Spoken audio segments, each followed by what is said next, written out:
Students, let's take up our new chapter tissue. Tissue में आप देखो कि हमने अभी तक पढ़ चुके हैं कि सेल क्या होता है। ठीक है, सेल का हमने स्ट्रक्चर भी पढ़ लिया।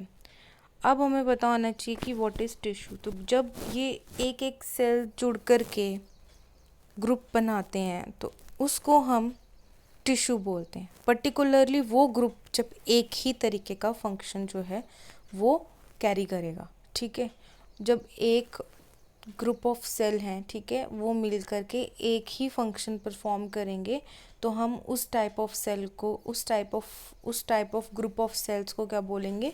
टिश्यू बोलेंगे। ठीक है, सो a group of cells that are specialized to perform a particular function forms a tissue। ठीक है, टिश्यूज़ जो हैं ये दो टाइप्स में कैटेगराइज्ड हैं, plant tissues and the animal tissues. तो we'll take up first the plant tissues.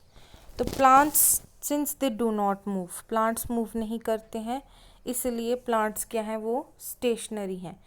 Stationery मतलब एक ही जगह रुके रहते हैं। ठीक है, इसलिए जो भी टिश्यूज़ हैं प्लांट के, मैक्सिमम टिश्यूज़ जो हैं वो इस तरीके के हैं कि वो सपोर्टिव होते हैं, प्रोटेक्टिव होते हैं और वो स्ट्रेंथ प्रोवाइड करते हैं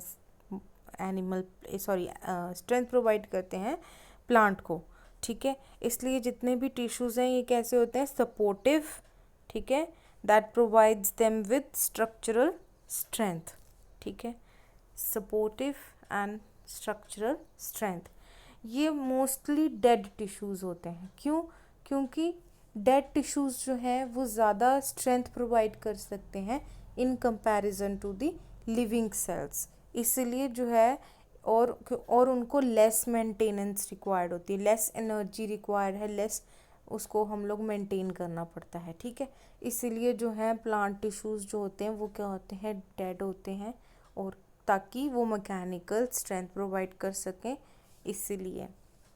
ठीक है, some plant tissues keep on dividing throughout the plant life. These tissues are localized in certain regions। ठीक है, कुछ प्लांट टिश्यूज़ होते हैं वो क्या करते हैं? वो हमेशा डिवाइड करते रहते हैं। वो जो है वो कुछ पर्टिकुलर रीजन में ही लोकेटेड हैं जो कि डिवाइड करते हैं।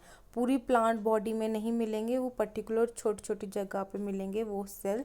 जैसे कि आपकी जो टिप ऑफ स्टेम होती है, टिप ऑफ रूट होती है, क्योंकि इनको क्या करना है? इनको बढ़ना है, इनको ग्रो करना है, ग्रो करते ही जाना है। ठीक है, इसलिए यहाँ पे आपको ये वाला टिश्यू जो है वो मिलेगा। ठीक है, बाकी मैक्सिमम टिश्यूज़ कौन से होंगे?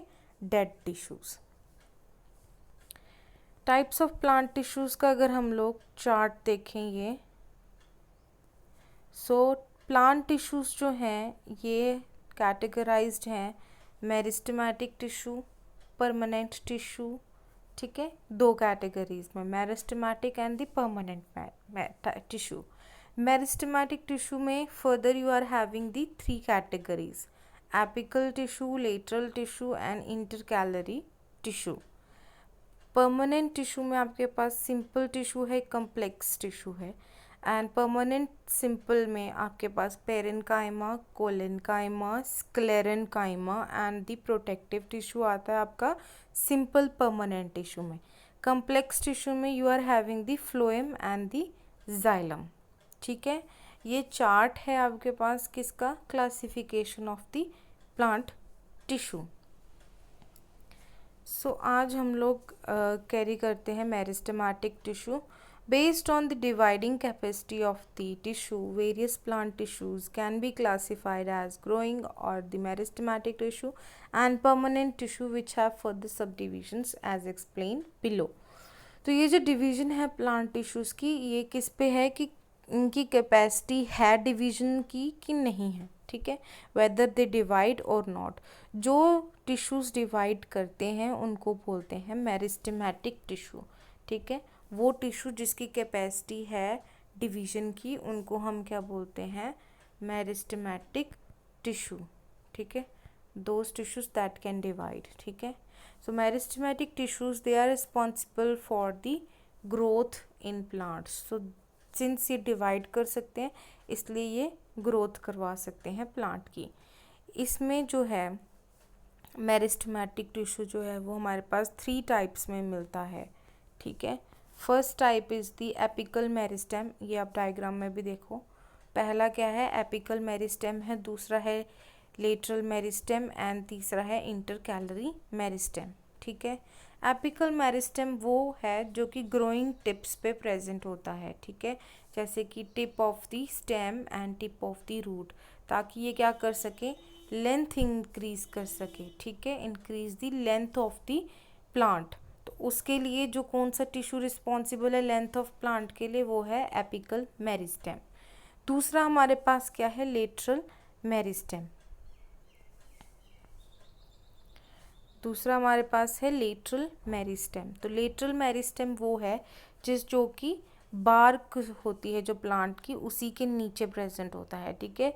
तो ये क्या है, ये गर्थ ऑफ ट्रंक, मतलब कि चौड़ाई, इस तरीके से अगर ये प्लांट है तो इसकी इस तरीके से ग्रोथ में हेल्प करता है, ठीक है, यानी कि मोटाई में, चौड़ाई में, ठीक है। जैसे स्टेम आप देखते हो, जैसे जैसे बड़ी होती है तो नीचे से उसकी जो बेस है वो भी मोटी होती जाती है, ठीक है। तो वो कैसे होती है, वो लेटरल मेरिस्टेम से होती है। और ये लेटरल मेरिस्टेम को हम लोग क्या बोलते हैं, कैम्बियम भी बोलते हैं, ठीक है। इसके बाद में हमारे पास है इंटरकैलरी मेरिस्टेम। ये इंटरनोड्स और बेस ऑफ द लीव्स में मिलेंगे आपको, ठीक है। जैसे कि आपके पास ये होता है और base of the leaves and increases the length between the nodes, ठीक है। जैसे आप प्लांट है तो आपको मालूम है कि प्लांट्स में नोड्स होते हैं। नोड्स कौन सी जगह है, जहाँ से लीव्स जो हैं वो निकलती हैं, उस पर्टिकुलर पोर्शन को नोड्स बोलते हो। नोड्स के बीच इनको क्या कहते हैं, नोड्स, ठीक है।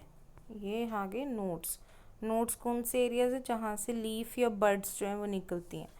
नोड्स के बीच की जो स्पेस होती है उसको हम क्या कहते हैं, ये वाला पोर्शन, इसको हम क्या कहते हैं, internode. This is known as internode, ठीक है। तो अब ये कहाँ प्रेजेंट है, ये प्रेजेंट है at the base of the leaves, यानी कि जहाँ से लीफ निकलती है उसके बेस पे, ठीक है, एंड नोड्स के इंटरनोड्स में, ठीक है। देखो ये नोड है आपका, ये नोड है, बट ये नोड दो नोड्स के बीच में आपको मिल रहा है, ठीक है। तो इसका फंक्शन क्या होता है कि दो नोड्स के बीच की जो स्पेस है उसको इंक्रीज करना, ठीक है, increase in the space between two internodes, two nodes, sorry, okay. So this is your what, meristematic tissue, okay.